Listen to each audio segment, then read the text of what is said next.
Assalamualaikum and good evening to Dr. Anina. So my name is Nurul Athirah binti Jasmani, a student from Research Methodology, and today I would like to present to you my article journal that I've been made. And my part is a dependent variable, which is behavior intention. So as you can see, this is the first page, and my title is Investigate Consumer Intention Adoption of e-wallet among local community in Klang Valley. So we move to the first part, which is abstract. So an e-wallet is an application that stores credit or debit card details and enables users to conduct any kind of online transaction. So nowadays that people are common with the e-wallet, so most of the people already use e-wallet, but still some of them still not know about the e-wallet. And the theory that been used for this study is Unified Theory of Acceptance and Use of Technology model, which serves as the guidance theoretical framework. So we conduct this research by distribute the survey through Google Forms via online platform, and there are 100 respondents have been randomly involved as respondents to answer the questionnaire. So we move to the next part, which is introduction. So a credit and debit card can be stored in wallet program, which enables users to conduct any kind of online transaction.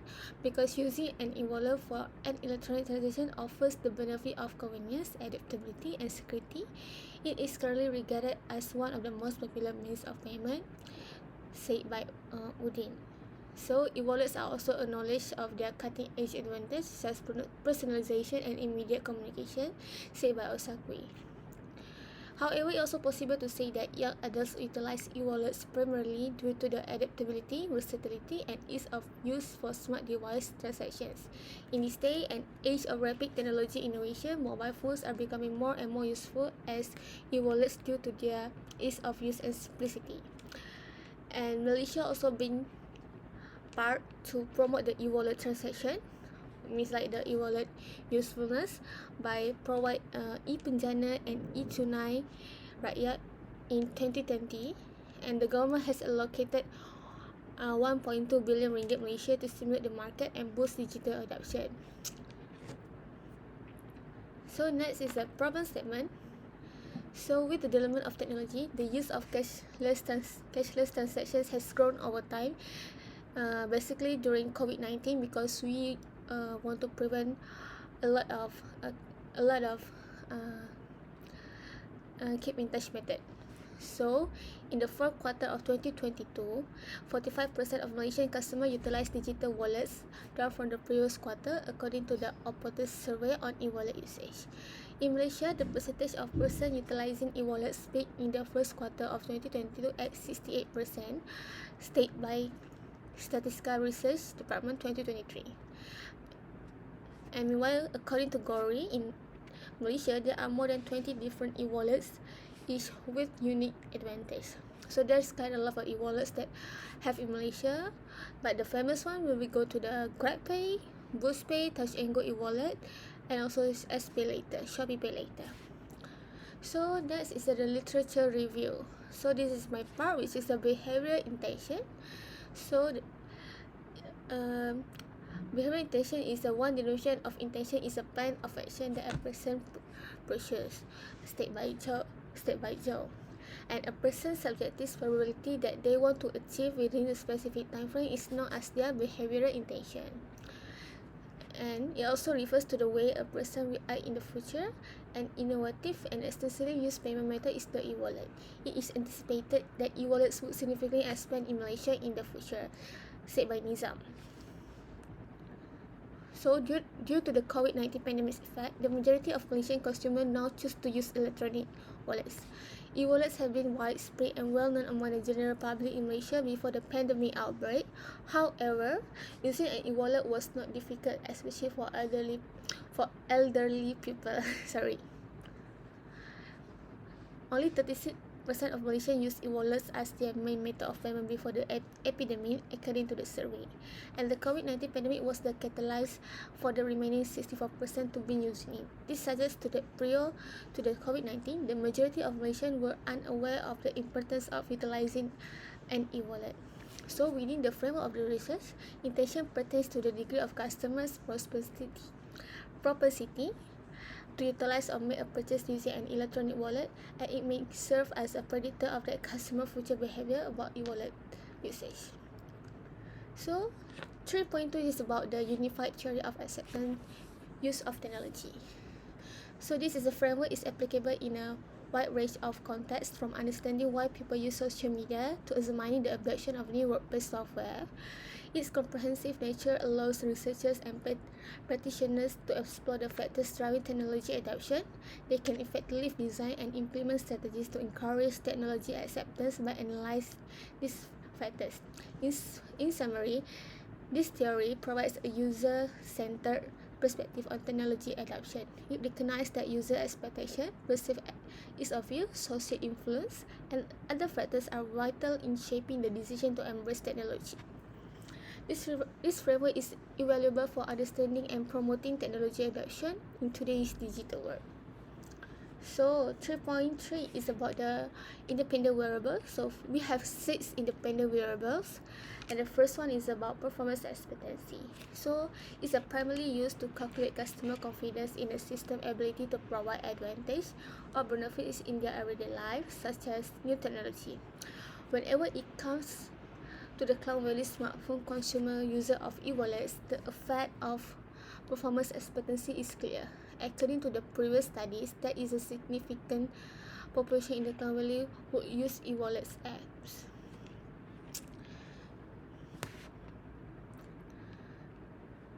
So customers may make payments conveniently using mobile payment system without being constrained by time or place. It is a convenient alternative approach because all payments may be made using a smartphone without any additional limitations. As a result, it has grown more common in recent years. The question is, some of individuals who embrace this type of payment method over utilizing cash because it offers consumer a lot of benefits. Right, so 3.4 is a effort expectancy. Regarding to Hongxia, found that it doesn't significantly impact the behavior intention to use a technology. This indicates that while effort expectancy is generally influential in technology adoption, its effect can differ based on other variables. So the concept of effort expectancy, as defined by Venkatesh, refers to the precise simplicity associated with the utilization of a specific technology. So this notion is an amalgamation of 3 existing models, which is the perceived ease of use from the technology acceptance model. Second is the complexity from the model of PC utilization. And third is the ease of use from the innovation diffusion theory. So when applied to the wallet application, effort expectancy represents how straightforward a user finds learning and operating the app. So 3.5 is about the facilitating condition. So the idea that a consumer possesses the bare minimum of resources necessary to facilitate technology is known as a facilitating condition. Additionally, the term facilitating conditions refer to the objective aspect of the surrounding that observe concur make an action easier to complete. And 3.6 is social influence. Social influence is the sense of social pressure or one's intention to be involved in an incident regarding to the fish ban and adjacent. So close social networks and cohesive communities, including families and close friends, have the greatest influence on an individual.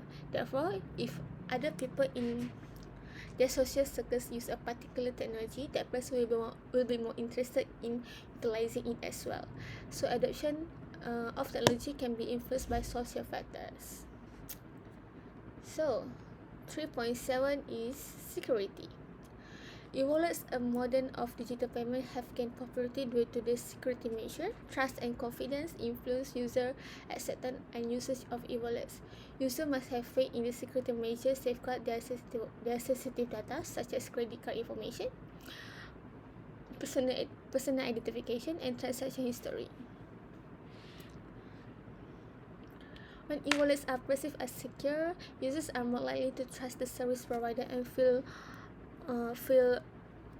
confident conducting electronic transactions. So the last one for the independent variable is trust. So trust also plays an essential part in sustained customer interaction within the realm of electronic payment system, particularly in the context of the e-wallet, where perceived dangers are more salient. So based on Shane, the hash asserts that trust plays a crucial role in the acceptance of e-wallets, particularly as consumers are apprehensive about the potential occurrence of fraudulent activities. Certain individuals may possess a heightened level of consciousness regarding these potential hazards and consequently adopt preventive measures, whereas others may lack a comprehensive understanding or fail to acknowledge the inherent risks involved. So younger generation will have been raised in the era of digital technology and possess a greater proficiency in its use may exhibit a heightened level of consciousness of the potential dangers associated with online fraudulent activities in comparison with older generation. Alright, so this is my research framework since I've been doing the dependent variables, so it's been quite a lot for me to relate it with. So this is performance expectancy, effort expectancy, facilitating conditions, social influence, security, and trust are related with the behavior intention. So based on this figure 4.1, they are showing the 6 independent variables of the research lah. So we move to the 5.0, which is methodology. So for the research design, these studies employs a quantitative research approach, utilize a structured questionnaire, and applies appropriate method for data analysis. The research design appears to be well suited to addressing the research question. So our target population is Cloud Valley pupils, specifically at Kampung Datuk Mufti Syed, but we also distribute the question to another WhatsApp group among the students. And then the sample size, we receive 100 respondents involved in this research. Meanwhile, we're targeting actually 150 respondents. So data collection, this survey was conducted online via Google Form and shared with the Kampung Datuk Mufti Syed community via WhatsApp, and also another group WhatsApp that having youngsters, because we need to have a lot and more feedback from the youngsters. So for the instrument and questionnaire, this consists 8 parts, which is part A about demographic questions, got 7 items. Part B, performance expectancy for 4 items. Part C, effort expectancy 3 items. Part D, facilitating condition 4 items. Part E, social influence 3 items. Part F, security 3 items. Part G, trust 3 items. And part H, behavioral intention for 3 items also. And a 1 to 5 Likert scale is being used in this study. And for the data analysis, this article analyzes collected information through data cleaning, organization and analysis, Cronbach's alpha values, and Pearson correlation coefficient, access data reliability, and relationship between independent variables and dependent variables. So here's the result, which is finding and conclusion. First, which is 6.1, is a descriptive analysis, common question about the respondent. So as you can see, and as you know, we only receive 100 respondents, so the frequency and the percentage will be same. So for the male, only 38 male answering the questionnaire, and another 62 is from female. And for the age, 68, which is a lot of 20 to 30 years old range answering this questionnaire. And the number 2 is a 30 to 40 years old range also answering this questionnaire. And then for the occupation, a lot of from private sector answering this questionnaire. Another second place will be student, 35 respondent answering the questionnaire, because as I said, we also distribute the question to the students. And for the education, most of them are having bachelor degree, which is 55 respondents. And then for the race, most of them are Malay, which is 92 respondents, and for the marital status, and most of them 60, and some of them most of them 60 are single, and some of them for 34 is already married. So, and the last question about the demography is experience using e-wallet. So 94 of the respondents have an experience using an e-wallet, and another 6 doesn't have any experience using an e-wallet. So 6.2 is a reliability analysis. So reliability analysis for the behavioral attention, which is Chromebook Alpha, will be 0.926, which is the number of items 3 question. So the Chromebook Alpha score is 926, and therefore the coefficient generated for these 4 questions, for the 3 questions about e-wallet adoption among Klang Valley people were the most reliable among all the variables. And move to 6.3 correlation coefficient. This is the table, the correlation coefficient for the behavior and the intention and all another independent variable. So based on the figure showing the correlation relationship of e-wallet adoption.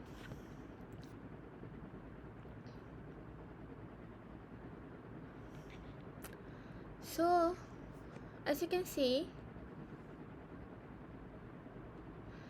most of them are having a positive feedback, highly positive or maybe the moderate positive, but one of it having a negligible because of most of them answering at the scale of 1 and 2. That's why it be turned out the person correlation is 153, and the significant is 1 to 8.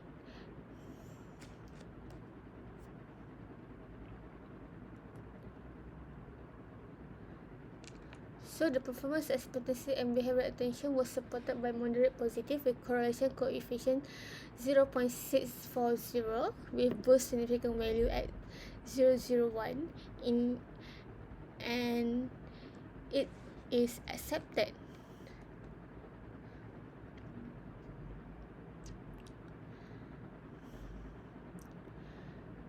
So hypothesis 2 propose a positive relationship, and the results support to this with a moderate positive with correlation coefficient 0.607, and hypothesis 2 is also accepted. And then for the hypothesis 3, which is about facilitating condition, also moderate positive with correlation coefficient 0.626, hypothesis 3 is accepted. And move to the hypothesis 4, which is about the social influence and behavioral intentions that result with a lower than highly positive with correlation coefficient of 0.558, and still hypothesis 4 is accepted.